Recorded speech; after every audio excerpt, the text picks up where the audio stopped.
And welcome to the latest edition of the 941 Sports Zone.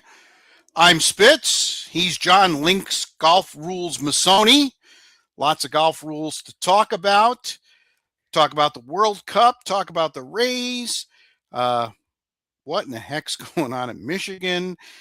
SEC Media Days, which are actually in the 813 up in Tampa. And the first full training camps open this week as the participants in the Hall of Fame game are able to go in and have the full squad show up on Wednesday. The 941 Sports Zone brought to you, as always, by the good folks at Mighty Dog Roofing. 941-251-4257 is the number. They bring you excellent service and up and down the Gulf Coast, homes and businesses included. 941-251-4257. I know we're going to get to the World Cup to start, but a quick overview of the Open Championship. And Ryan Fox wins the major, and he does it in a way that is obviously not what golf is like today. Right, John? No. The guy is every man golfer who goes out and plays on Saturday, Sunday, or both days. Loves to get their round in under 4 hours. That's usually that's if you can do that, especially the time of the year. But in Florida, you can get to some pretty jammed up golf courses. But 4 hours, 15 minutes, and he's a guy that after my own heart. If he played the round of golf the way he wanted to play, he'd be done in 3 hours and 25 minutes because he's over there. He said they asked him a question as to why he plays so fast, and he said he realized it was better for him because he got too much into his head, too much trying to figure out stuff that he didn't need to worry. He said he sees the shot and he hits the shot. Now, does he figure the numbers out? Sure, but you don't need to spend 10 minutes before every shot trying to figure out if it's 179 or 178. And I know there's a lot of precision to what the PGA golfers or the top-notch golfers in the world they can hit shots to. And sometimes it does require some more time. We've all been down that road. But overall, I mean, you watched him play the last 3 holes on a very tough golf course, 18 being the hardest finishing hole. And I can't remember how many years they said on the Rhoda for I don't know how long. It was impossible to get birdies. And the guy not only gets a birdie on 18 to win it, he does it on the last day when it's even the hardest day to do it. So kudos to him. We'll go a little more deep dive into his route to a championship and to the PGA Tour. I guess as we get going into golf a little later. All right, but we're going to begin with the World Cup. It's over. Some people say finally. I know avid listener of ours, Robert Ellingson, is like, let's talk about real sports. But it was definitely welcome. Gave us 5 weeks of content. The 2 semifinal matches were tremendous, depending on which side you were rooting for. In England, they want to take their coach and throw him right off the bridge. They don't even want him to come back. Rightfully so. And especially after the performance they put on in the 3rd place game against France. And of course, France couldn't do anything against Spain. And they scored 4 goals in the second half alone against England. But let's get to the championship game. Spain was clearly the best team. I don't think there's any question, John. You give up 1 goal in. Go ahead. No, I was just going to say you give up 1 goal in 8 matches. I would say that you're doing well. And Argentina, one of the most high-powered countries in the world, went 110 plus minutes. John, not without a shot on goal. No shots. Period. None. 0 shots off at all. Spain. In a lot of these contests where there's this type of world stage, you rarely see a team as dominant as Spain was. Now, the thing is this, you don't get the score being 10-0. Okay. That's what we're used to seeing. Boy, when you dominate, you don't win by 1, you win by 100, or you win by 50, or you win by whatever it may be. That's a dominant performance. But in soccer, learned a little bit of stuff. I really, again, just offshoot, really great production on this. I think Fox did a fantastic job, better than anything they've ever done, in my opinion. They Hmm. tried golf, that was atrocious. Yeah. A lot of times when they first started with sports, it was more like a cartoony kind of setup. I didn't really like it too much, but this was, I mean, world class. If you want to, steal a word from the event itself, but it was world class. I liked the stat they gave everybody. It said how many passes were completed. Hmm. So you think in yourself, well, the layperson watching it, and I'm one of them, saying, all right, back and forth and back and forth and back and forth. But it's a control of the game. It's moving pieces around to get space available. It's all that kind of stuff. And they had, that consistently 700-800 passes a game that were completed. And not a pass that was like had to run it down and chase it. I mean, like on someone's foot to on someone's foot, and Right. that kind of a thing. So I think there's a little bit more to be looked at from that perspective as far as their dominance was concerned. Goal, he didn't have to do much, but when he did, he was there to answer the call. Yep. Two very young superstars on their team. They're 19-year-olds, a fullback and like I'm not good at the last name. Lamal. Lamal. Lamal. Lamal. So another guy that that was injured the entirety of the tournament, and really we didn't really get to see his abilities or what he was capable of. So Spain was the best. I don't know if Argentina was their best foe, because I think Argentina could have lost in any round they played in. They really played by the skin of their teeth. And I think that they got further than maybe they should have. I think that England was the better team. You got me on the lock of the week last week, picking Argentina over England, but it was, looking at it now, it looks like that maybe that might have been a coach issue more than anything else. Might. Well, again, and you think that having two guys up front like Bellingham and Harry Kane, I thought they had the advantage up front, and they just didn't take advantage of it at all. And when the one goal that they did get, then they go on into what we know very well as sports fans, especially football fans, the prevent defense. And all it ever does is prevent you from winning. And that's exactly what happened to the England squad. And they call it parking the bus in soccer, but what in the world are you parking the bus or the plane? My son is actually so they parked the plane. But what are you doing with over 40 minutes left in the match against a team as skilled as Argentina? You really think you're just going to put 8 guys in the box and they're not going to be able to? And if you think about it, John,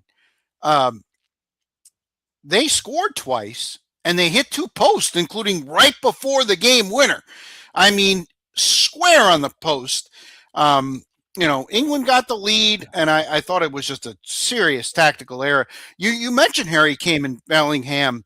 You mentioned them, but they're not defensemen, and they were playing defense the final 30, 40 minutes of the game, and they were exhausted when it was done. So the only comparison I could come to that you can say what it was like rope-a-dope. Mm-hmm. Okay. You roped an idiot. They scored a goal. They sent everybody back. There was a point, I want to say, that you mentioned that the 2 posts, Pickford, the goalie, made 6 or 7 really good saves. I mean, right. Just point blank, and he was getting to everything, and you just knew that the haymaker was going to land at one point in time, and give credit to them for holding off like they did, because it was shot after shot after shot after shot, corner kick. I thought if you didn't know how good Lionel Messi was, and going into this, those 15 minutes or so, whatever it was, showed you how great of a soccer player he was. They mentioned a lot about him he walks around a lot, and he was quoted, "Look, why do we got to run around? Save that for when you need it." They said he walks 80% of the time when he's on the pitch. He only runs a little bit. He doesn't need to. Right. And the first goal by Argentina, he sets it up, bring two guys come out after him. He sets it up, he did right point. Well, I shouldn't point blank, but just outside 26 yards. Yeah. 26 yards was the shot. But it was as good as it could get. I mean, Right. Bickford had no shot, zero. Then the game-winning goal, which took a little longer than he knew was coming, but Messi does the same thing. He goes to his left, and two guys follow him, and he goes back to his right. Nobody thought he was going to go to his right because I don't think he does very often because he's left-footed. Right. He goes back to his right, and it would be like having somebody wide open that they missed the coverage. Everybody went with him to the left. He goes back to the right and puts a cross right on the head of his teammate, and it's the easiest goal you ever saw. But it was the brilliance of the fact that he could put that ball on that guy's head with his right foot. And everybody's like, well, he should. He's a soccer player. No, watch some of the setups, watch the World Cup, and watch some of the balls when they're passing in. It's just whoever gets it kind of thing. And they're putting it into a mosh of people. He put that on his head with his. He couldn't have placed it better, John. He couldn't have placed it better. And to see, and again, he didn't score, but he didn't need to score. Those goals were his goals, and they all knew it. It. Yeah. And so if you want to see why he's considered the best player in the world, hands down, no matter how many goals he scores or not, those two particular plays were a highlight reel for him. And then that even highlights more the job that Spain did. The fact that they couldn't get a shot off for, into the second half of the extra time, 110 minutes. I think they only ended up with 3 shots, 2 on goal. And I mean, they did have one golden opportunity. The player in the box tried to roof it and he went over the top. But when you have to be that precise, and the way Spain was just suffocating Argentina was just tremendous. And Spain, listen, they were, I believe, the Euro champs. So they, I guess if you want to call it, defended that title. And, oh, by the way, the World Cup in 4 years, Spain's one of the host countries. Yeah, Spain, Portugal, and Morocco. Yeah. Interesting to see how it's going to work out. Because I don't think you can find a better venue than in North America, what they did for this. Right. I mean, spread out across the country. I mean, fantastic stadiums to play in. It would be hard pressed to be able to repeat what they did. Very, very hard pressed. And then I was at a party yesterday. I had a party for my wife's 55th birthday. And, I had several people come up and say, if soccer was always like that, we'd watch because it was really exciting. It was 6-4. It was 4-0 at half.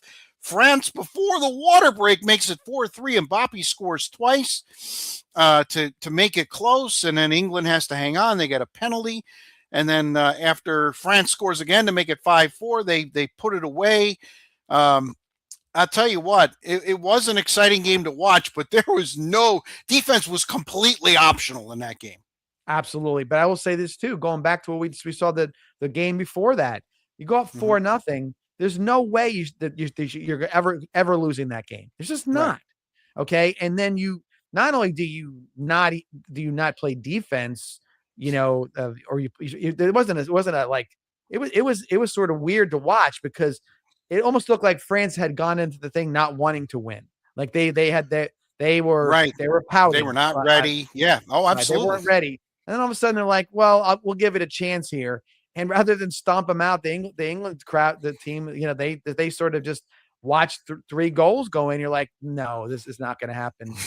Because while nobody wants to play in the consolation game, nobody wants to lose the consolation game either. Okay. Right. And I get that they didn't put a lot of guys out there and they didn't need to. I understand that.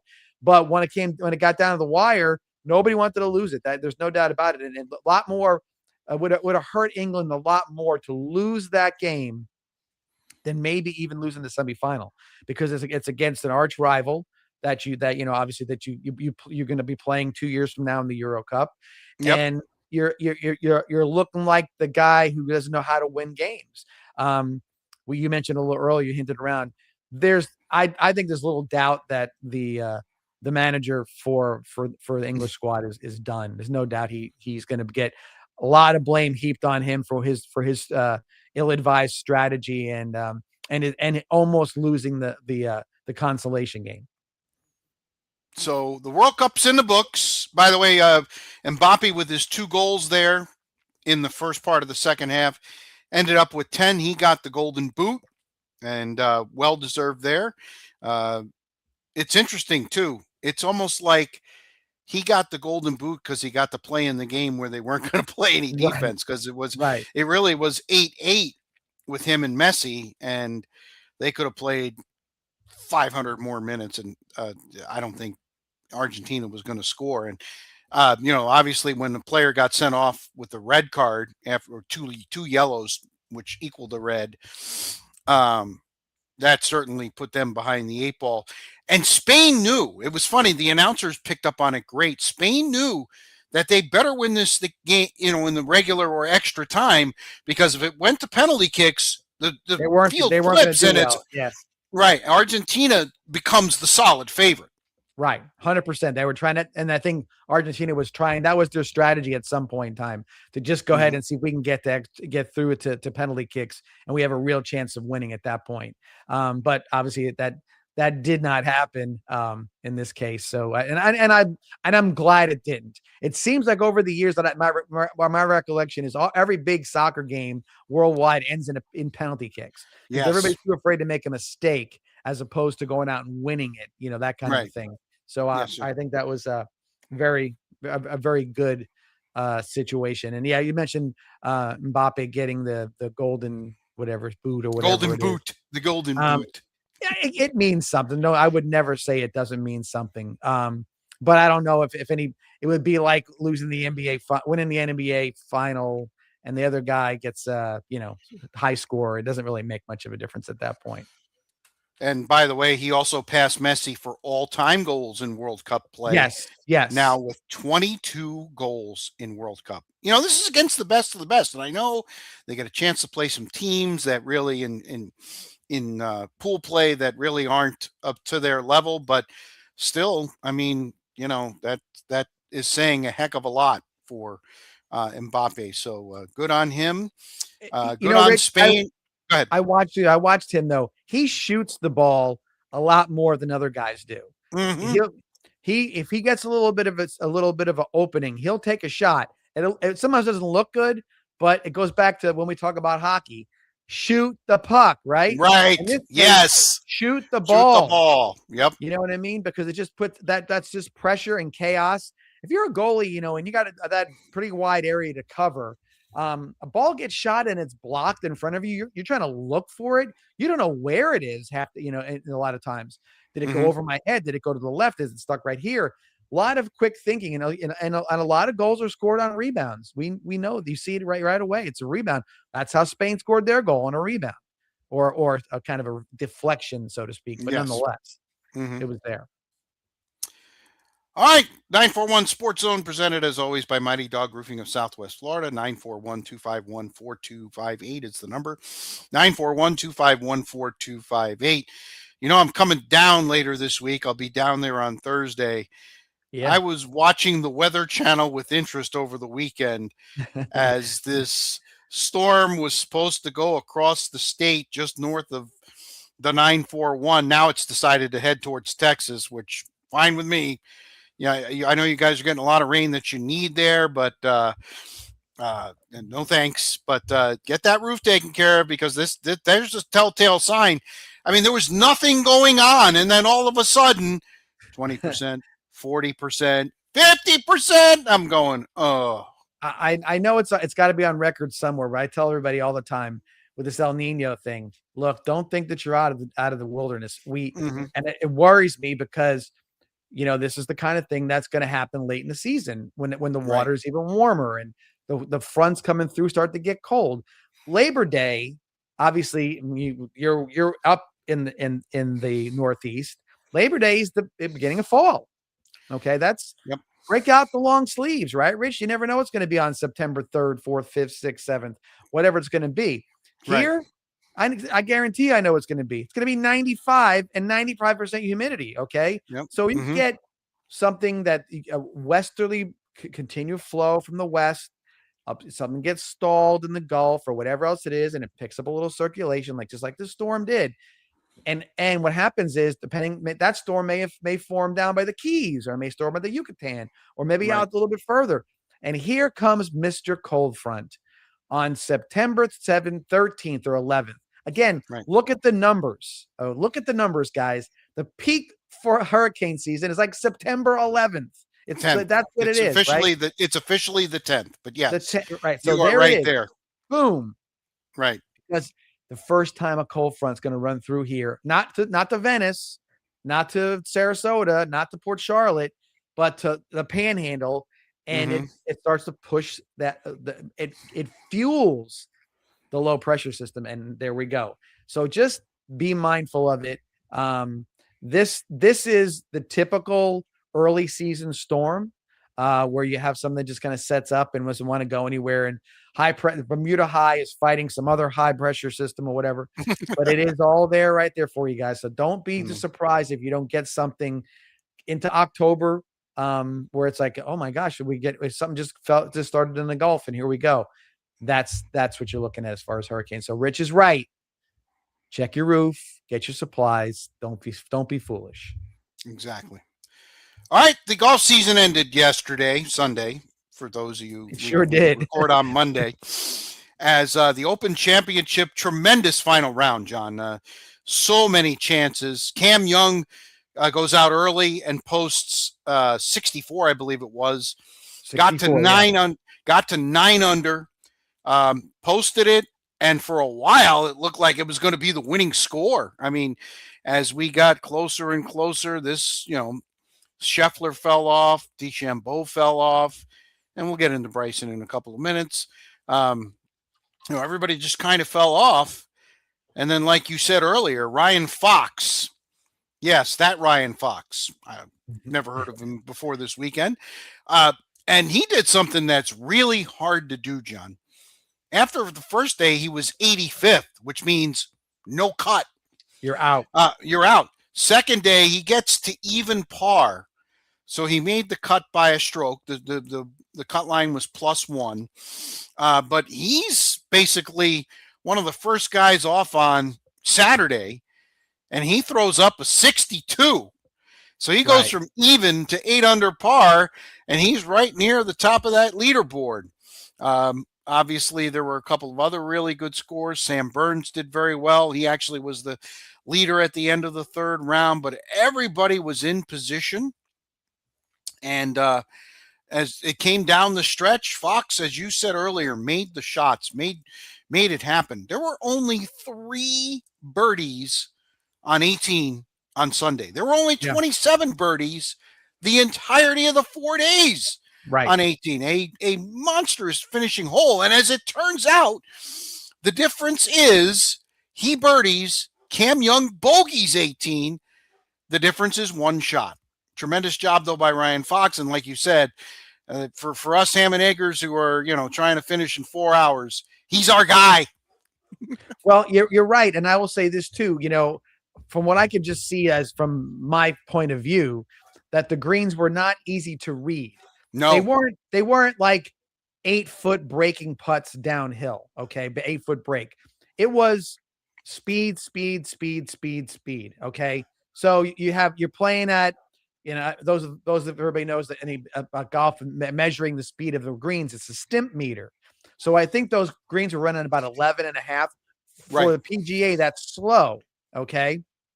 And what happens is with those kind of greens that they have there, they're a little bit like you can read a 1-cup break to the left, but when it gets to the hole and starts slowing down, there's a lot of stuff that kind of like there might be something grew a little more than it last night, or that it gets a little edgy. You know what I mean? If you watch Scheffler putted atrociously. Yeah, his ball striking was incredible. Well, if you sat there and watched it, if he was the fourth in our group on a Saturday, I'd say, hey, can I tell you something, man? You were overreading every putt. every putt you've read a cup outside, and the speed and the line are not matching up.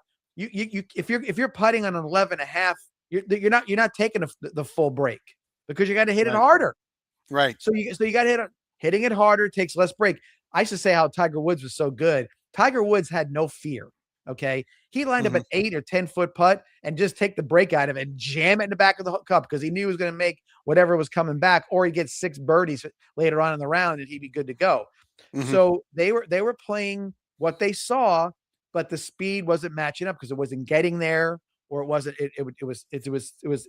They hit it hard enough, and it didn't take the break like they expected. So those greens definitely caused a problem, but not because they were all souped up and all kinds of windmills and hit it through the elephant's nose or whatever else it is. This was straight up a speed issue, and Fox's game was about pace, whatever else. Hey, 1, 2, boom, hit the putt.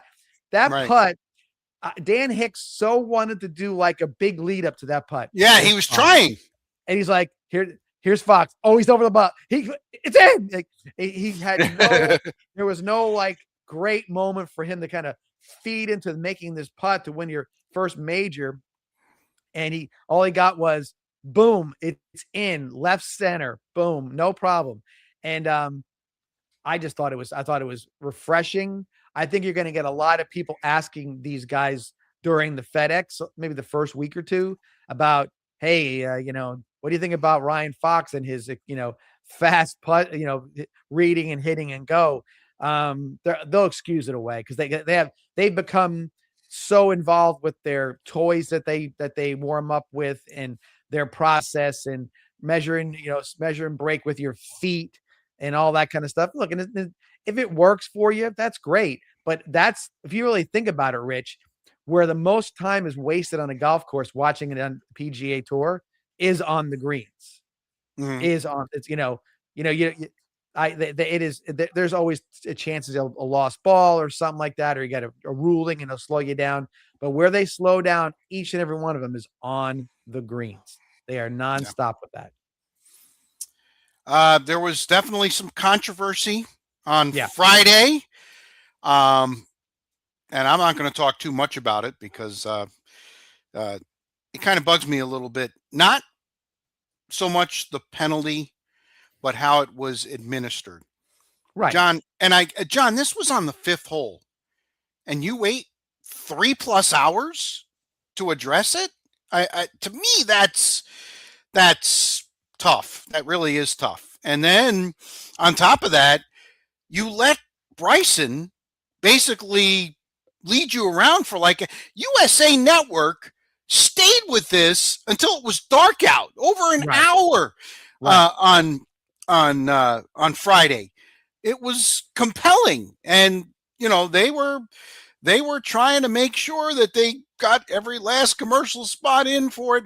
But in all seriousness, John, because, and I don't know, the rules of golf a little better. Shouldn't they have approached him a lot earlier than that?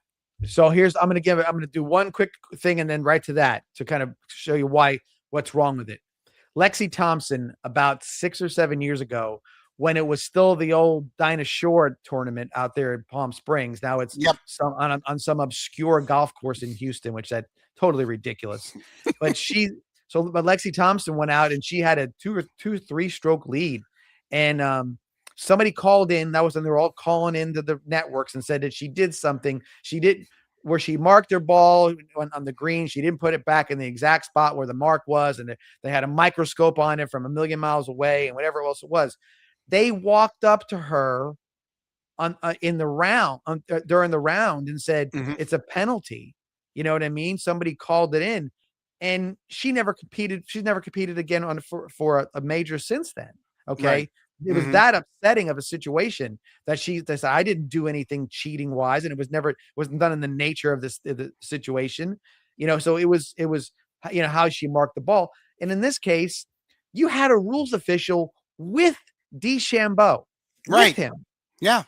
They showed him when DeChambeau was finishing weed whacking around the ball with his feet. they they showed that guy, he was maybe 50 feet away from him. He went and made sure they found the ball. Then he walked away. Okay.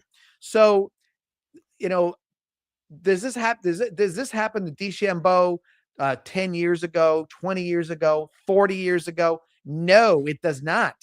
No, it does not. Unless somebody narked on him or was mad about it or whatever, but that should be happening in the moment. You have a person right there. Now, Right.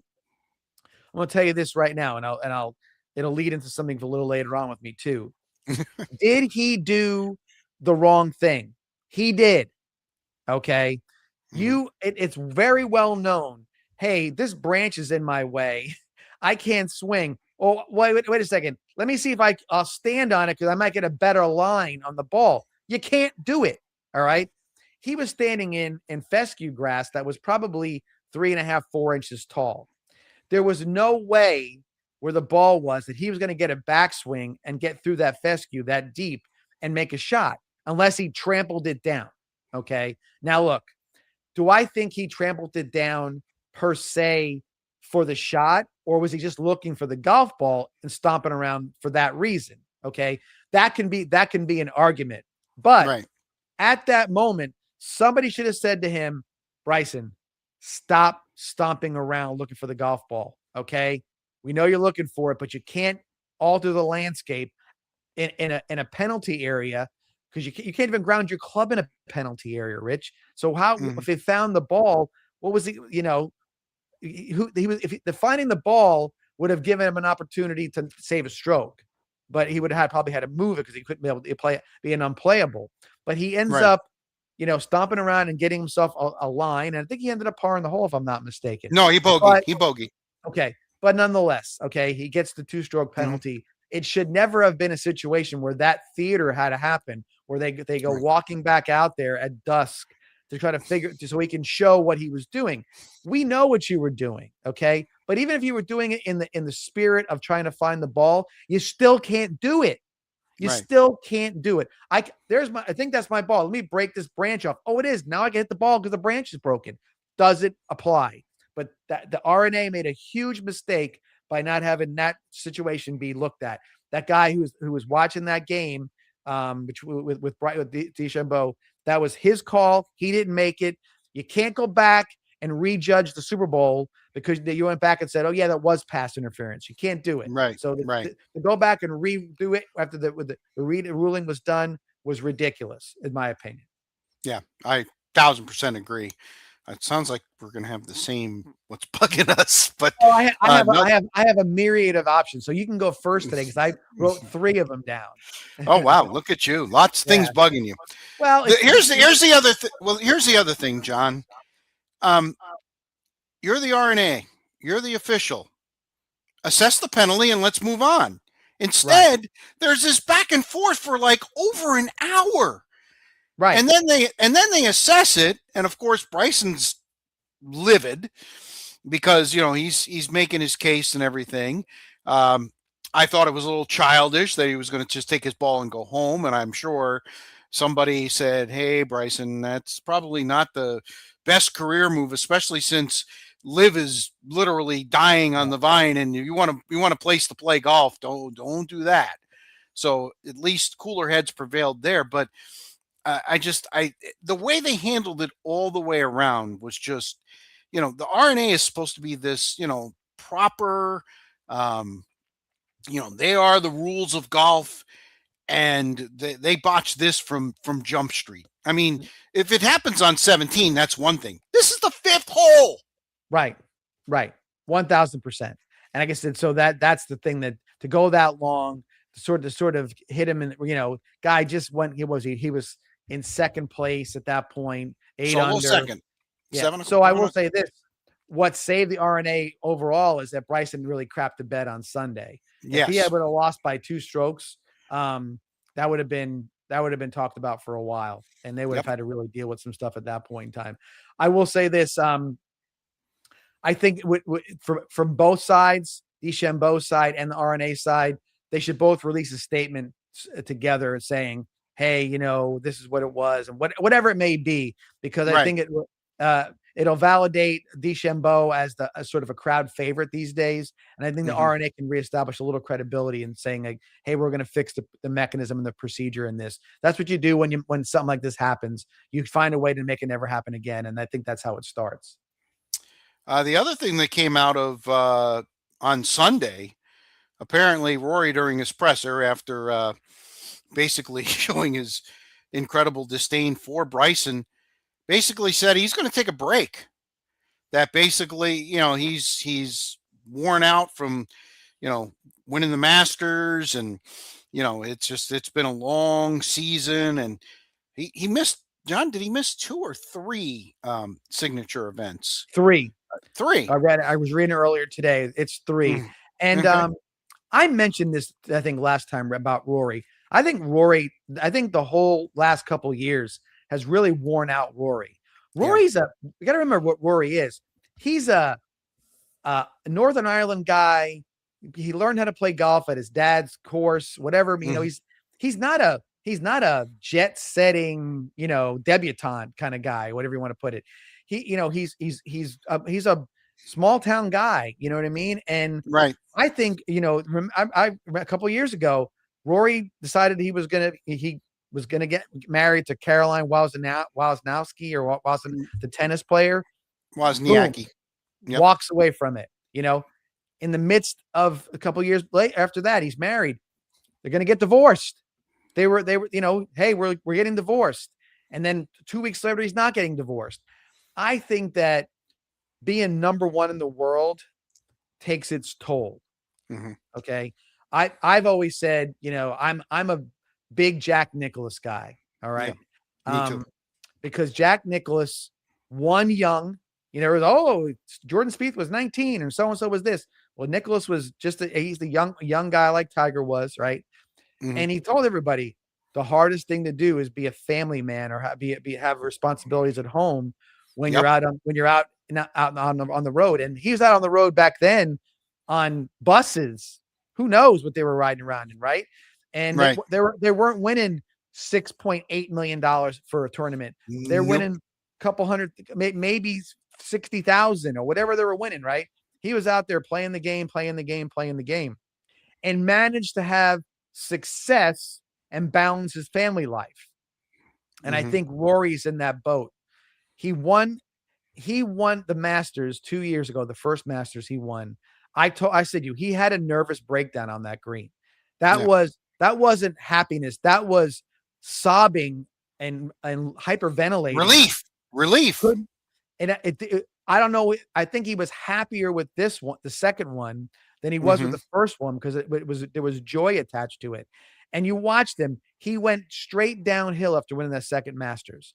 He's played below average for him. He's had moments. Okay, he can still hit the ball 390 yards if he needs to. Okay, but it's the part of the game where he's failing at, or hasn't been playing as well at, is the short game, putting. Those things that sort of take the nuance of the game. He's not really been doing that. I think he needs time off, definitely, no doubt about it. And I know he probably don't want to say this, but he needs to look at the PGA and say, I need a mental checkout. Don't be fining me for missing golf tournaments here. You know what? I saved your asses because I didn't go away for $1 billion offered to me by Liv. Because if he would have went, Liv would be thriving right now. I think so.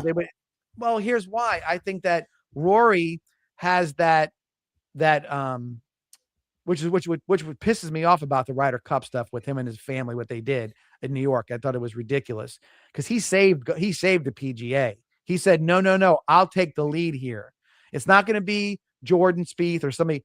I'm a DP tour guy as well as a PGA tour guy. I play different places. I know the Saudis. I know I've been around this stuff. And he said, no, their intentions are not good.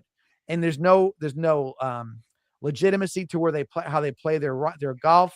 There's no legacy, or there's no nothing that shows the history of golf off like the PGA does. And he put himself out there, and it took a lot out of him, because while he knows those people, man, that was a tough battle for him. And in the midst of it, he slays the demon that is the Masters and gets himself the Grand Slam of golf. and I think he needs some time off. There's no doubt about it. And I would, if I was the PG, I would give him some leniency and then let it happen. Well, he's missed 3, like you said, signature events, and I think by him taking time off indirectly, okay, I know he needs time off, but really, it takes away from the FedEx Cup, big time. Oh yeah. Um, Well, and you know, you and I both talked about that. You and I both consider Sunday the end of the golf season, it basically. is. It Yeah. is. I mean, will we flick it on a Sunday, and there's nothing else on or what have you? Sure. I mean, because you want to watch every once in a while the best players in the world, and as we get closer to the FedEx Championship, we get down to 30 players. I'll probably take a peek at that tournament, but really, I mean, it's done. It's over with, and it's a shame because and one of your best players, one of your most marketable players is not going to play. But he's got enough points that even if he takes like a month or a month and a half off, Johnny comes right back. He's going to be right in the mix. He might be able to get all the way to the tour championship without having to play. Mm. That's how far he can go with it. That's possible. It's possible. But how sharp he'll be, that remains to be seen. And we'll see it, I'm sure. All right. The Rays. Oof. Wow. Couple things I didn't like. Okay, you and I both are Kevin Cash guys. Yes. I got friends that just hate him for some reason. I guess you'd rather have the Hal McRae days or the early Joe Madden days when 75 wins and you'd have a parade. But I thought Kevin Cash, the Red Sox were hot, and I know the All-Star break could cool you down and what have you. But the way the Rays approached this series, it's almost like, I don't want to say they gave it up, but if you look at, and again, the All-Star break, yeah, Rasmussen pitched in the game. Sure. Okay. Martinez pitched in the game. They pitched an inning. They threw 15 pitches. It was basically on their throw day. Neither one sees the mound against the hottest team in baseball. They throw, the doubleheader, they throw Jax out there, who's a guy they're trying to make a starter. I could see that, and he struggled. And then they throw Englert, I never say his name right, but anyway, Englert out there, and he's a guy that's even further behind Jax. He's a spot starter at best, and I know they want to eventually stretch him out, but you throw those two guys out there and then try to tell your fans you're really serious about winning. And then Saturday, Ian Seymour, who has really struggled on the road. So the first 3 guys that pitch in a series of this magnitude are like your 4th, 5th, and 6th best pitchers. I don't understand it. I don't. And what I didn't like either is, look, I get the Red Sox are on a heater right now. They're 13 in a row. But every home run doesn't have to be throwing the bat across at the dugout, grabbing your crotch. Man, you know what? If I'm the Rays and I'm in first place and I got the cellar dweller on getting to 500 now, getting the third wild card spot, I'm not standing there and taking that shit from anybody. I'm not gonna stay. Look like they just said, well, whatever. We got our ass kicked, so we're good to go. We'll go on to the next one. And make it look very like you see, you use the All-Star break as I'm not sure they can use it as an explanation to the fan base, but I think they all said the same thing. Hey, let's restart things. We'll give everybody a week off. It looked like a really ill-conceived idea, and they better get themselves up and running this week, because if they don't and they go on a slide, boy, everybody's back in it. If that's the case, right? And now you had a nice lead. You're at the top of the AL, the American League, and now that's what you show, and that's what you put out there. Now, if anything, you might give some of the field players a chance to rest if that's the case, or whatever it may be. But come on, that to me, again, looking at it, I peaked it a little bit this week. I'll be honest with you, I didn't spend a lot of time on baseball this week and with everything going on, but nonetheless. the box score told it all. And then watching when you're watching the highlights, you're like, this is what's going on. It Right. was ridiculous. It really was. It was they should be embarrassed. Hopefully Kevin Cash is telling the players, hey guys, I'll take the blame on some of this, but we got to play with a little more energy than what we played, because otherwise we are going to be in last place. It can happen that quick. Sure can. And, then on Sunday, they finally trot Shane McClanahan out there. And Right. listen, I have no problem with giving him extra rest. Obviously, towards the end of the first half, he really started to struggle a little bit. But the Red Sox were throwing Sonny Gray on Sunday. That's when you throw one of your, your Englert or whom have you. You're put a tomato can out win. there, right? Right. You're not going to win that game. Yeah. So, they, other than the inside the park homer by Mesa Jr., they didn't do much against Sonny Gray. And, he's probably going to be a Red Sox now, because the Red Sox are over 500 and they consider themselves right back in this race. And it's kind of funny. The trade deadline is 2 weeks from Monday as we record this. So on August 3rd, Monday is the trade deadline. What is there, John? 6, 7 teams that are, I did the 6, 7 thing. But anyway, are there like 7 or 8 teams that are out of it? No, everybody else is alive. I mean, yeah, and so that narrows down what you're going to be able to trade for. I don't know. I didn't like the thought process. And now they got to go to Toronto for 4, a place where they traditionally have struggled for sure. And Toronto's playing better, so they better, get into that series. And obviously they're going to, Martinez and Rasmussen are going to pitch 2 of the games. So I would fully expect them to be a little better in that series. But I mean, then they got the next 3 home series: Cleveland, Texas, and the White Sox. And we joke, those teams are barely up 500, but they're all in first place. I mean, well, Cleveland's a game behind the White Sox. Texas is in first place in the West. These teams have something to play for. You gotta get serious here. And are you going to be a buyer, or are you just going to sit there and stand pat? That's what I'm ready to say right here. So this is where we have to find out what the management's going to be about, because let's say the Rays, they lost 4 in a row coming out of the All-Star break, right? So that's where they came out of. Let's say they go 4-6 the next 10 games. Right. Okay. And they whatever they're 4-10 coming out of the All-Star break. Do you look at it and you say, you know what? Maybe we're not. It's up to these guys to do. Do we really want to invest in this? And because it could mean that much. It really could mean that. So I look at the next 2 weeks and I'm saying this is very important time for the Rays. And if you're a Rays player and you're the Rays manager, that's what I'm talking about. Hey, we played like crap. I'll take part of the blame here. We set it up with management that's to run these guys out there, and it didn't work out.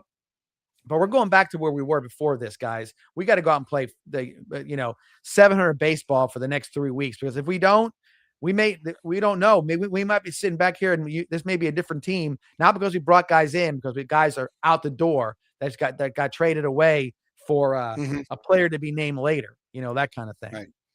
And the Yankees are still scuffling. They did win that's the Sunday night. Right. They did win Sunday night against the Dodgers to salvage a game in that series. But because you've been just kind of rolling around, your 4-game lead is down to a game and a half, 2 in the loss column. And, they're not playing well. And they're going to eventually get Judge and Stanton and everybody else back. And then next thing you know, if the Red Sox stay hot, Red Sox are playing the Orioles this week. The Orioles have won 7 in a row and have put themselves right back in the picture. So, I mean, here. Yeah. We're going to talk about that later too. I got that. But no, you're right, Rich. There's a lot there. And I said, when you're a winner, choke them out. Yep. I got you. They come in on a 9-game winning streak, sweep them, take 3 out of 4. Show them who the boss is so they can go back and start second guessing themselves. You gave them more life than it was than what they deserved. You gave it to them. So now you put them back in. And so the last place team now has all this energy. Okay. The division's like, here we go. waking up the Giants. Okay, waking up hey everybody, wake up. Rays are good for losing right now, so let's get caught up real quick. No, get it. This next 2 weeks, very, very important. Absolutely. All right, the 941 Sports Zone again presented by Mighty Dog Roofing of Southwest Florida. If you've heard him throughout the show, the Mighty Dog, 941-251-4257 is the number. 941-251-4257, locally owned, nationally backed. I have two Mighty Dogs and just a doorway away from me right now. Really? I'm dog sitting from my brother and another family member. So yeah, two dogs. So they're being very good. Yours are nice and quiet. Yours are nice and quiet. Mine's crying a little bit, but everybody walks by the house. He's got to send out a big time warning. Yeah, no doubt. All right. The situation at Michigan gets muddier and muddier, in my opinion. It came out earlier today, Monday, that AD Ward Manuel is reportedly going to step down at the end of the calendar year, which will be after football, unless, of course, they're in the playoff. And that's despite the fact that the university released a summary of the independent investigation that it paid more than $11 million to have. And they came out with a statement saying the culture in the athletic department was okay and the issues were, quote, not widespread. You spent $11 million? And I call BS. Yeah, total BS. Total BS.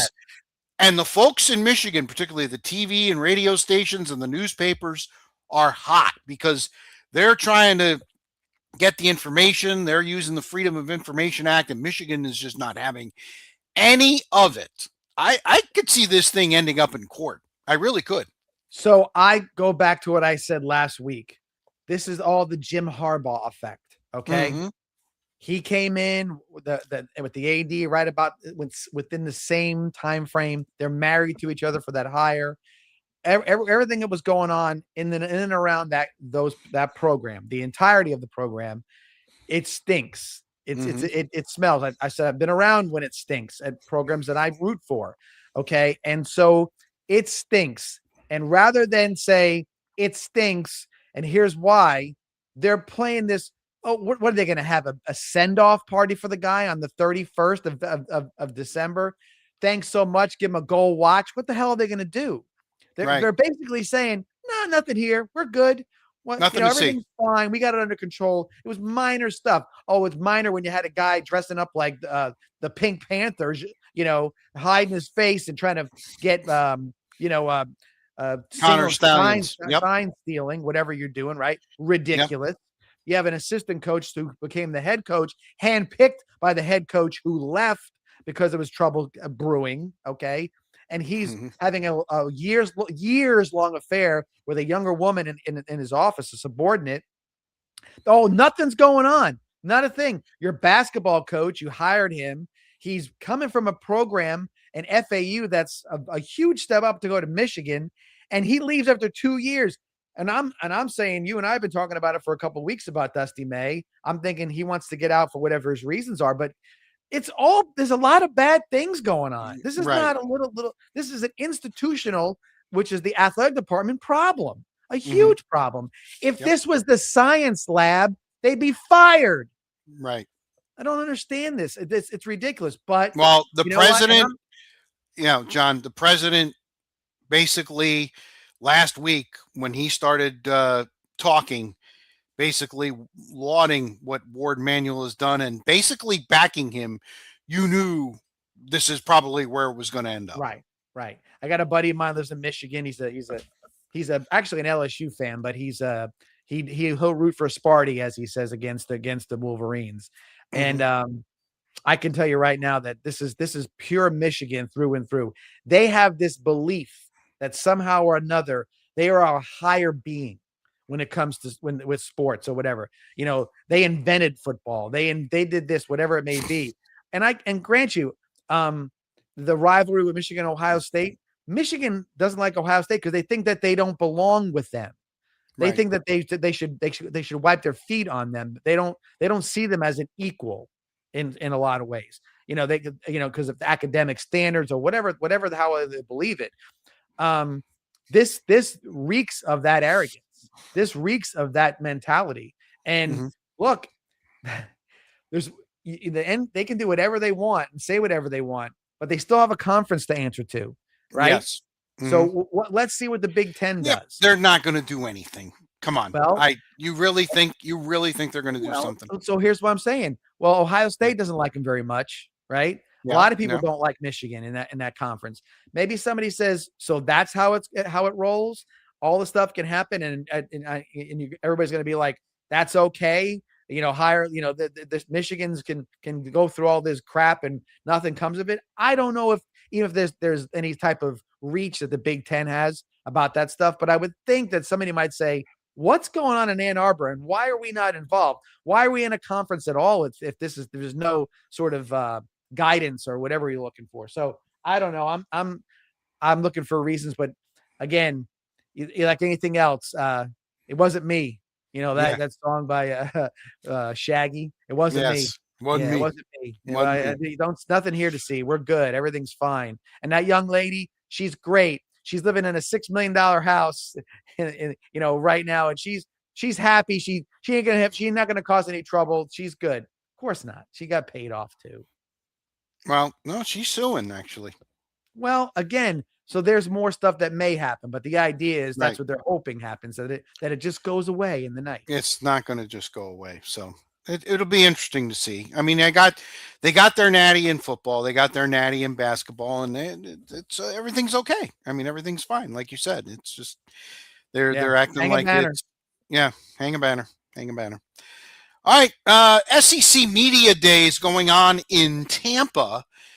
Greg Sankey, of course, the commissioner of the SEC, addressed the media on Monday, and he was all over the dish. But one of the things he talked about was this new bill that congressional leaders have come up with, the Protect College Sports Act, of which he, as well as the Big Ten, so the SEC and the Big Ten, are not in support of this bill the way it is written. He wants some changes made. The bill was brought forth by Ted Cruz, the Republican senator from Texas, and Maria Cantwell, the Democratic senator from Washington. So the SEC, as Sankey said, does not support the bill in its current form. And he says there have been real conversations whether the league should break away, as it was suggested earlier this year by the Georgia president. So, question. You think he's serious? Yes, but I'll say, but I'm going to tell you what I read today. Okay. Just a little bit what I read. I read blah blah blah blah blah blah blah blah blah blah. We want more money. Blah blah blah blah blah blah blah blah blah blah. Don't tell us how much money we're going to get. Blah blah blah blah blah blah blah blah blah blah. We'll set our own rules. Okay, it's all it was. They politely said, thanks for the nice idea. We'll handle it ourselves. We'll send you the copy of the bill we want you to pass, and you're going to pass it. Okay. This was a absolute, I'm the king of the throne moment. Yep. And not Sankey just on his own, the SEC in particular. Right. No, this is what we're going to do. Great. You want this? Because it was about, I heard one part of it, well, they want to do this so that money is shared properly or whatever. And he's like, no. We're not doing that. Okay. That's not how it's, because they were talking about how, I guess it's other conferences or whatever can pool themselves together to make media contracts. Or like, you're not doing that because you're not going to get like, hey, everybody else that plays other than the SEC, the Big Ten, and can go and make a TV contract with Fox. And we're the ones who get the big contracts. Those guys can go play on the CW, or they can go play, at 11:30 at night on ESPN Ocho or whatever else it is. They don't want them to get powerful. They're trying. This is a power move, and it's a power move against the Congress on top of everything else. Now I know Congress really doesn't have a lot of, they they can get involved in. I'm sure they can pull some sort of mumbo jumbo out, and this could go on for 10 years. But nonetheless, all I heard was, no, we're going to make the most money. We'll figure it out how we're going to do it. You want to get involved and get involved with the logistics in regards to the rights of student athletes regarding NIL and where they can go. We'll listen to that, but do not tell us how to handle our money. This is not, you don't get to play in that arena. We're not going to make sure that TCU gets the same share as Georgia and Florida do in the SEC. We're not playing that stuff. So that's what I read, or that's at least what I felt I was reading. And unfortunately, Rich, both the Big Ten and the SEC are playing this game of mine's bigger than yours. Okay. Yes. Mm-hmm. And we've got 3 national championships in a row. Ha ha ha ha ha. Aren't we so great? No, we're so good that our worst team could beat your best team. What do you think about that? It's this back and forth thing because they're just going to go to the next contract and say, we want $40 billion and you can get all the rights to all these the years worth of sports. It's all it's about is setting up the next contract and how the next contract is going to be. And they could give 2 craps if somebody plays 9 years. They're not about it. They prove what they want to prove. They're as soon as they talked money, that's the first words he came out of his mouth. He's not worried about fair equity or whatever, or how many portals you can go into. They can figure that out and they can switch it around anytime they want to. That's not even a big deal. They are concerned that Congress are going to be about their money. And I think that's the sad part about it. Oh, about money. I can't believe that. No, it's all about money. Yeah. And the funny thing about it was the NCAA who was about money for all those years with the bowl games. Now the conferences take over and they're just another version of what the NCAA was. So what do you know? It's the same shit. So the SEC media days continue through the week. We'll be interested to see how this goes. You were talking, there's some of your friends are actually going to this. Oh, well, I just heard but people are thinking that it's like a, what are you going to get? You're going to get autographs. I'm sure like 2 or 3 of the players go. I mean, right. I mean, if you're in Tampa and you got nothing else to do except go and watch guys give interviews and whatever, and I'm sure there's more to it than that, Rich. Or something that's like, oh no, they had Likes had the new potato chips out, or Dr. Pepper was selling, you can get your name carved in a can of Dr. Pepper. I'm sure it had any and all of that stuff, but to go to a media day, and by the way, we'll talk about our media day here shortly, but yes, they are. I wouldn't expect an audience to be at our media day, so to speak. Right. You can watch it on YouTube, and we'll tell you all about that. And coming up. By the way, those particular cases, what I'm saying, like you can watch it from home and you don't have to be at the event itself. I think it's interesting, but nonetheless, having an audience or spend a day there's a lot. It is. All right, John, we talked about this last week. It's that time of year again. The vacation is over. The golf tournament in Tahoe is over because that's where a lot of the players go. Yep. In the summertime, and training camps are beginning to open. As a matter of fact, rookies, and I forgot to write it down, John. Rookies from one team already started reporting on the 17th. So that's like 3 days ago. But the full squad will be in for Arizona and Carolina. Those are the 2 teams that are participating in the Hall of Fame game. They will be in on Wednesday. And by the time we hit the airwaves, depending on when we do this, because I'll be down there, but I'll be traveling on Monday, so I don't know what day we're going to do it. But certainly by a week from Tuesday, the 28th, everybody's going to be in camp. Everybody's going to be in camp.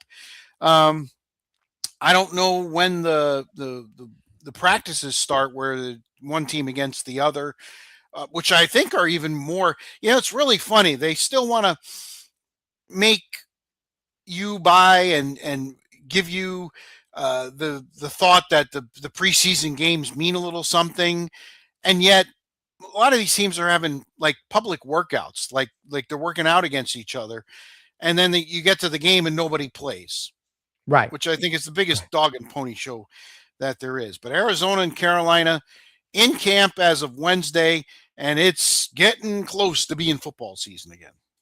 Rich, it is football season. Let's just put it as bluntly as possible. It's football season. We know it. It's there's interest in everything that's done. It's who's signed and who's going to be the next breakout rookie player, and you just watch it over and over again. To me, I can only consume so much of that speculative kind of TV broadcasting, but nonetheless, there's an appetite for it. We just went through a dead period. If there was no World Cup, the NFL would already been ruling the roost after the All-Star break. So there would have been nothing else to talk about. So that being the case, here we go. And I've had conversations already with some friends about who's going to win this division and that division, and who's better than you didn't realize they were so good. I think that there's a lot of always a lot to talk about, and you know what I mean? Just embrace it, because that's the way it's going to be. Baseball, especially local here in Tampa, boy, the Rays don't go back, don't go south for the next 10 days. If you do, there goes that fan base. They're going to start paying all attention. gone. They're all going to be at what is it? Adventure Health Advent Complex. Health. Yeah, Advent Health. Okay, Advent Health Complex. To me, it's still $1 place. Come on. Yeah, I know you want to put a sponsor on it, and you want to make a little more coin, but it is what it is. So, oh, by the way, one thing I didn't add to the rundown, the Summer League ended last night with the championship game. That's in the NBA, of course, and congratulations to the Golden State Warriors, who won the Summer League as they beat Memphis with a big fourth quarter comeback. Well, you know what? So we're done. Some guys play, but that's about all I can say about that. So I just kind of did it to be totally tongue in cheek. All right, here we go. Locks of the week. You know what? We've done this how many weeks? More than 40 weeks, and this is the first time you and I actually went head to head. Yeah. And quite frankly, you should have won. I mean, your coach. Your coach. I'm a little bitter at the manager. If you want, it's still going to taste. It's still going to taste good, but you should have won. You should have. When they went 1-0, I'm like, okay, gotta just keep playing the way you're playing, because you've really suffocated them. And you know what? I think too, I'm not saying that Spain wouldn't have won as handily as they did against Argentina in the championship, but watching what England did and said, you know what? That's what we're not going to do right there. We're not going to do that. Pay attention. Right. And they had a blueprint right there. England just only did it for 90 minutes or whatever it was. So, or less than 90 minutes. That's right. All right. So I'm again 2 games back. I was a season low for me, 3 games back. I was able to get, I believe I'm 24-17 and you're 26-15. I believe that's that's the thing. I'm pretty sure. Yeah. All right. And it's getting harder and harder to do locks because I will tell you it's but I got one. And it'll probably be over by the time anybody watches this, unless they're watching live like my brother is, like Kerry Black is, who by the way was yay for Spain in the chat. Okay. But I'm gonna take a game on Monday night. Dodgers, Phillies. Okay. In Philly. Philly just lost a series to the Mets. And the Dodgers, for just the second time this year, they played right around 100 games. For only the second time this year, they're actually a dog tonight. Wow. On Monday night. So I'm going to take the dog. I'm going to say the Dodgers beat the Phillies and continue them on their, little bit of a downward spiral after the All-Star game, which, by the way, was in Philadelphia on Tuesday night. And by the way, what a snoozer! I didn't even put it on the rundown, John, because holy crap! I mean, the AL scored 3 runs in the first inning, and then they basically 8.5 innings of nothing. Yeah, one home run, 4-0 American. And it's kind of funny because they interviewed a couple of people right after the game, and they're like, listen, what do you expect? These guys come in for 1 inning, throw 100 miles an hour. Are you supposed to be able to hit them? They think this is what the All-Star game is going to be for years and years to come. Definitely. They play a real game. Give them credit, right? They play a real game. People Right. get hurt. Almost More did, real right? than right. Oh, Junior Caminero. Hello. Almost got hurt. But well, that being the case, Rich, it is what it is. It's an all-star game and it's boring. They're all Yes. boring. You know, So that what are was you gonna do? As soon as I saw 3-0, I'm like, that's over with. They're not gonna nobody's right. gonna score 3 runs again. So Yep. that's the deal. So all right, so you got Dodgers over Phillies. Tonight. I am gonna Monday go a night. little bit with like you did the other. I'm gonna pick the Orioles will win the series against the Red Sox. Ooh, I love it. I love it. Now I got to figure out, is it a 3-game series or a 4-game I think it's series? a 3-game series. Okay. So I think that because I'm pretty sure it's a 3-game series. However, now, like you said, Orioles are hot. Red Sox, you know what? That's what kind of annoyed me about watching what the Rays did.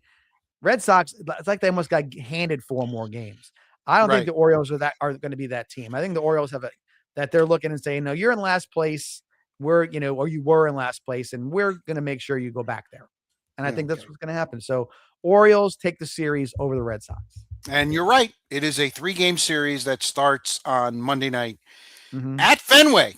And there's actually no. There's some buzz now. And between the two teams, they've won 20 in a row. Red Sox have won 13 in a row. The Orioles, nothing to sneeze at, won 7 in a row. And they're right back in. I think they're only 2 games behind Boston right now. So I know what I noticed, Rich, too. This was kind of why I even did this. Watching how the Red Sox players acted like foolish, immature people. You know what I'm saying? That sort of didn't. That doesn't sit well with me. That's not a sustainable way to play the game. You know what I mean?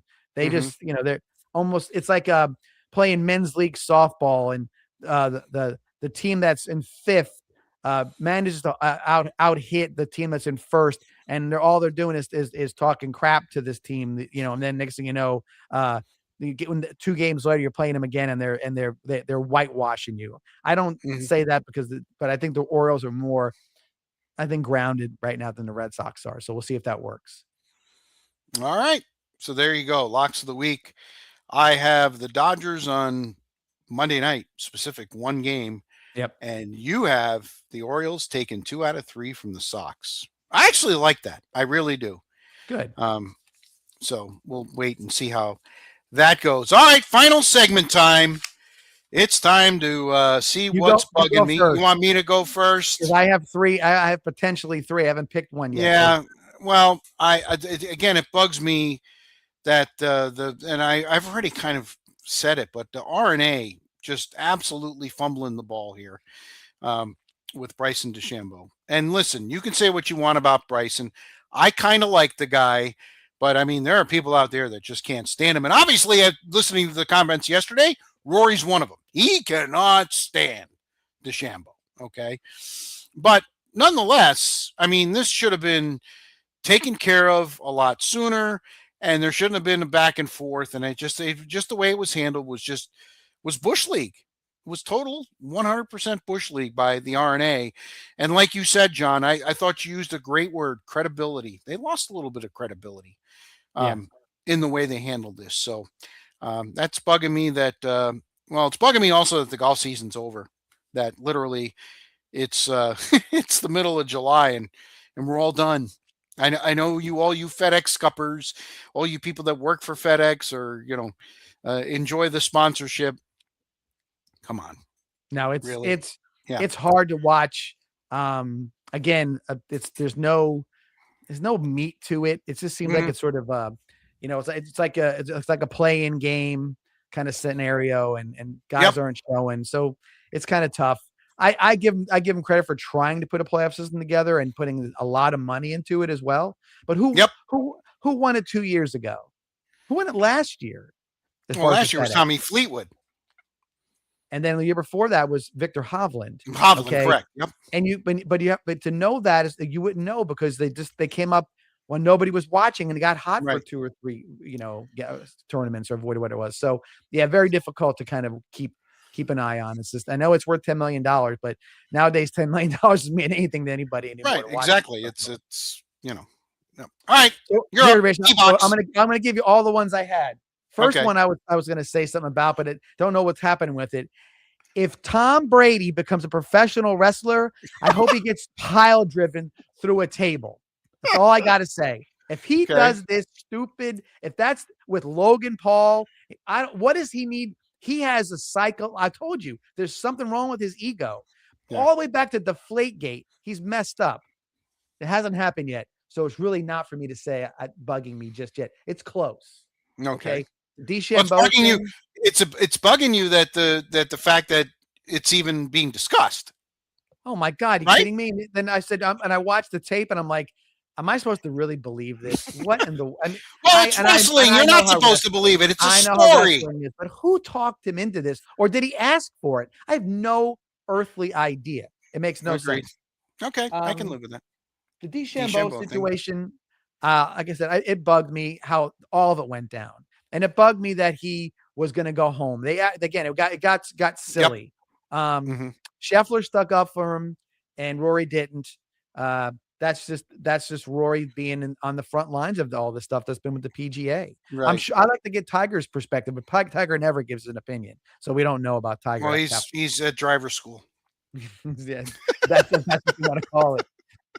But what I guess what bothered me the most was the manner in which I wouldn't say a lot of it was yesterday. It came to light, but how it happened. I don't like the poor sportsmanship that goes along with losing a match at the World Cup. Okay, you're representing your country. Okay, and Argentina made fools of themselves yesterday. But by the way, they made fools of themselves almost every game. All right, it's and I get it. You say, oh, it's culturally different. I don't know. All right, but I'm watching the guy from Argentina. He's talking after the match is over to a guy from Spain. The guy from Spain's trying to, hey, great game. And he's talking and putting his fingers in his face, saying this, and this. By the way, the penalty that happened to go to 10 men for Argentina, I've never seen that kind of a hit on the soccer pitch. Have you? No. That looked like a crossing pattern over the middle. Of course, I think. Wait a minute now. I think there was a little bit of embellishment, but nonetheless, it definitely was a card. It was a card. It was a card, and he already had a yellow earlier in the game for dissension, which I love when they said dissension. So that being the case, I just don't like the lack of sportsmanship after the match is over, pushing and shoving over what? What I don't. I mean, I get there's a physicality to soccer. I get a little bit of that. But another thing, how the referees stand there like idiots and they wait to shake everybody's hand. They're all three of them in a row and they're getting filleted by the coaches and by the players after the match is over. Guy just did his job and now he's going to stand there and has to be there to shake your hand and you're going to go up there and cuss him out in your language, whatever that may be. How does that work?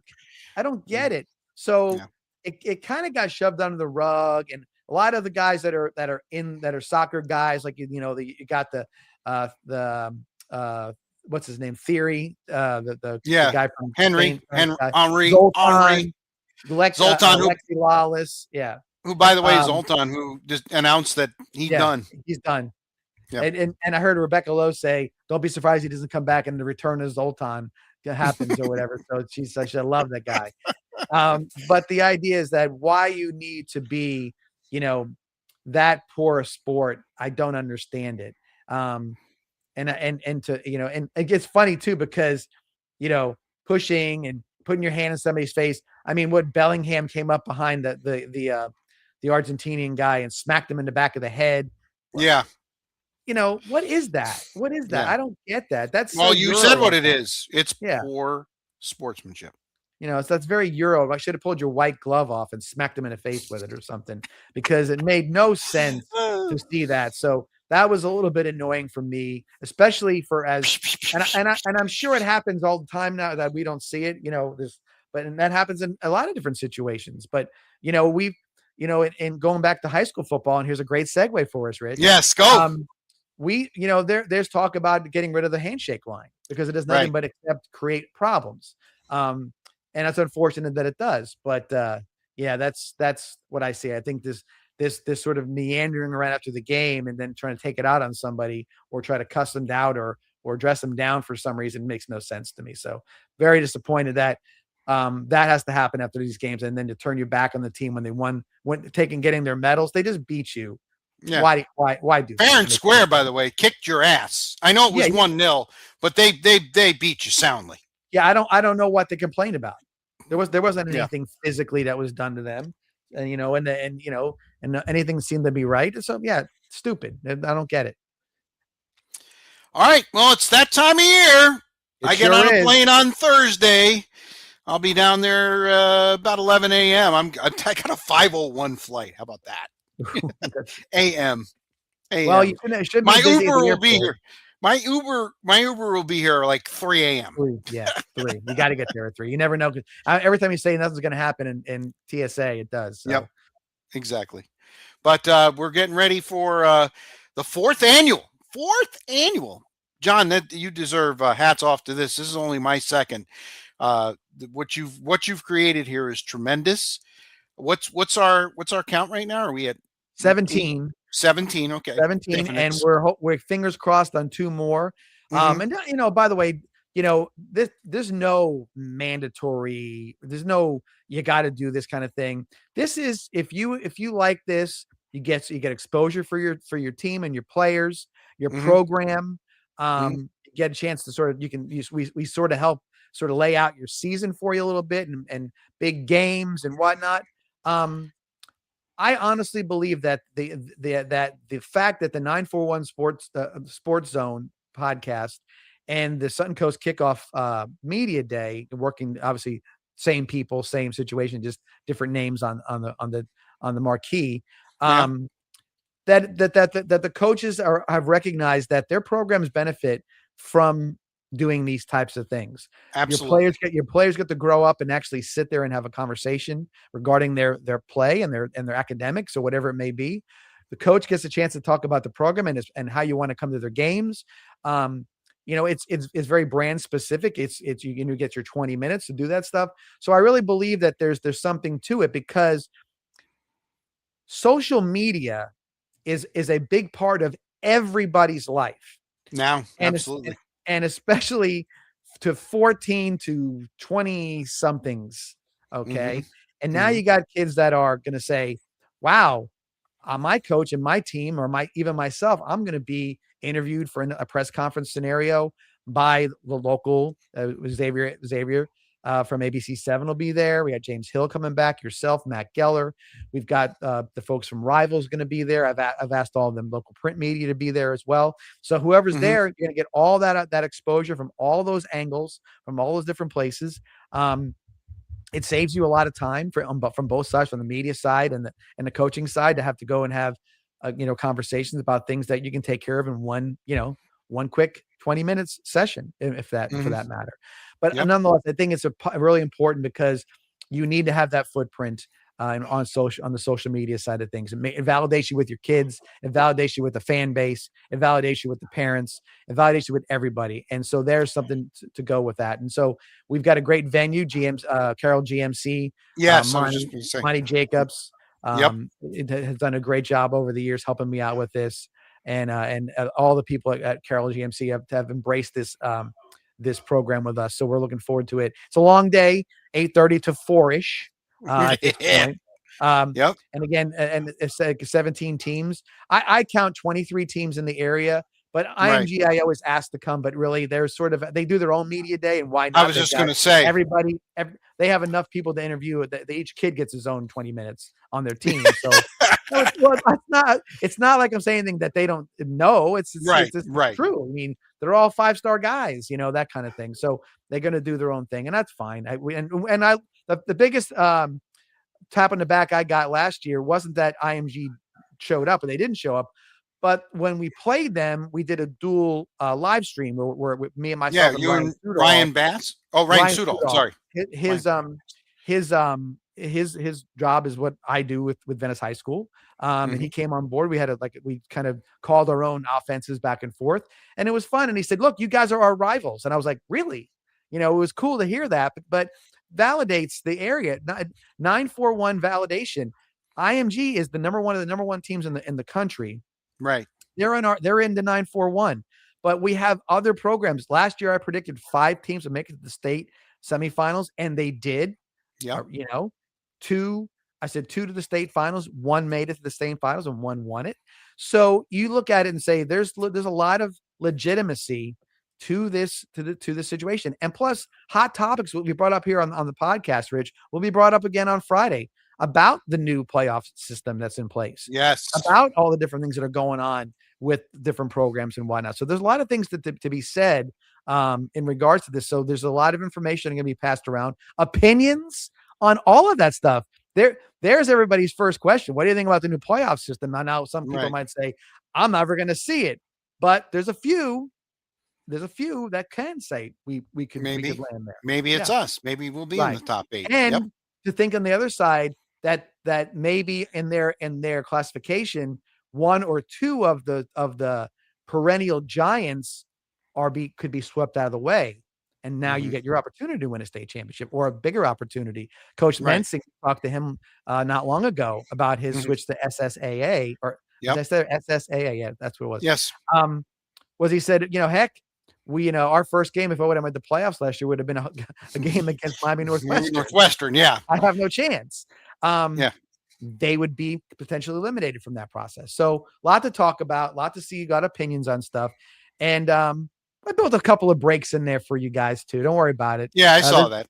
Yeah, I tried to here and there, a little pause. Oh, we got to grab some of the delicious food. We got plenty of food vendors that bringing in. And day of, I'll make sure that we have the rundown on all the sponsors for this stuff. And some of this is going to bleed over into our podcast for sponsors as well. So we'll bring that up as well. So looking forward to it. Looking forward to all the guys being there that have been there the last couple of years. They've come to enjoy it. And I know the coaches have as well. So that's a good thing. All right. John, that does it. Episode 48 in the can. I'll see you. I'll see you. That's right. We'll see you on Thursday and or Friday. Certainly for a very long time. You'll be sick of my face. Don't worry. Well, as long as we're eating food and talking football, I doubt there'll be a lot of. We'll be happy to do that. All right. So look forward to it again, and you can watch it on YouTube Live. Vibrant Aspect Media is the will be the host site for it. Right. I will. We'll make sure that everybody knows that it's out there. We've put some things out on social media. To a couple of people who have a pretty big footprint. So we'll make sure that they do it again for us, and obviously everybody else as well. So, and of course, it'll be podcasted, so it'll be rerun. So if you missed the live stream, go back and watch it again. And I will say this to you. I want everybody to watch it live if they can, or as much as, especially when it's their team or whatever, but it's good if you missed it, because you can go back and you can pretty much go through and find your team and find out what's going on there too. So that does kind of help. I've gone back over the years a number of times and looked at certain things and seen some things just to see where people stood back in, the end of July, August, late October, and you're looking back and see where they were and what was talked about. So it's kind of fun to go back and redo some of that stuff. And Port Charlotte kicks it off at 8:30. He likes that first spot. And he does. He likes the lead off. He sits there with the donut on, waving the bat. He's Coach Ingman, first. And then we go right into probably the next two guys. Might be the two funniest guys in the group when you got Mark Christiani and Jason Benson calling him up. So and it's kind of funny because Coach Christiani was not there last year because he used some excuse like he had a kid.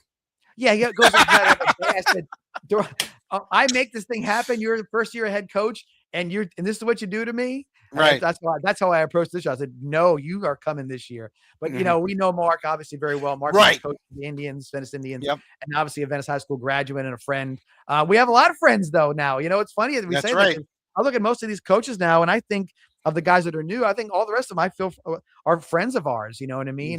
Sasha Heyer down there in Welland Park. Down there. So we got them on there. So really fun to talk to everybody. Obviously, John Peacock as well is on that stuff. You better mention Moneyline. You better definitely. Moneyline will be there for sure. Yeah. And but again, a lot of new names, and it'll be fun to kind of catch up with them and see how everybody's doing. Oh, and then of course, last but not least, as always, Sarasota Christian with Coach Ben. He's a character as well too, so he's worth the wait. Yes, he's worth the wait. We're looking forward to it. So we'll see you on Friday, and then of course we'll wrap things up next week with another edition, episode number 49 of the 941 Sports Zone. We'll have a lot to talk about as far as that goes. Training camps, more camps open. Like I said, depending on when we do the podcast, they could all be open by then. And then when do the actual joint practices start? And I tell you what, college football is right around the corner. I think as we record this, I think it's 40 or so days to week 0.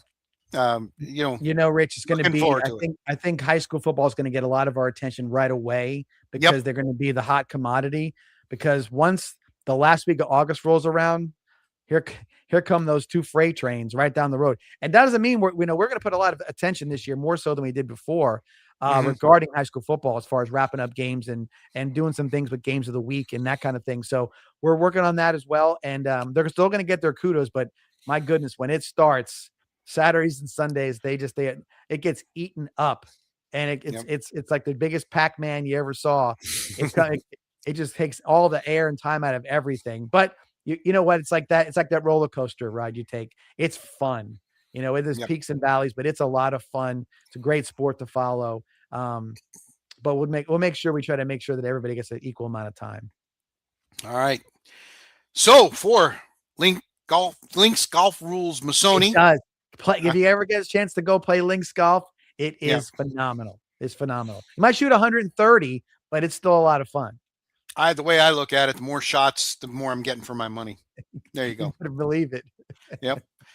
Well, I'm Spitz, and I am going to play while I'm down there, weather permitting. And that's all I got to say. I haven't swung a club in a year, so I can't say I'm gonna have to warm up.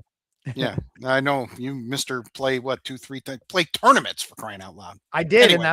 and I'm a little banged up, so a little injury with my shoulder. So my age is catching up to me, Rich. Hey, let's not start talking about that. All right, till next week. So long, everybody. See you guys.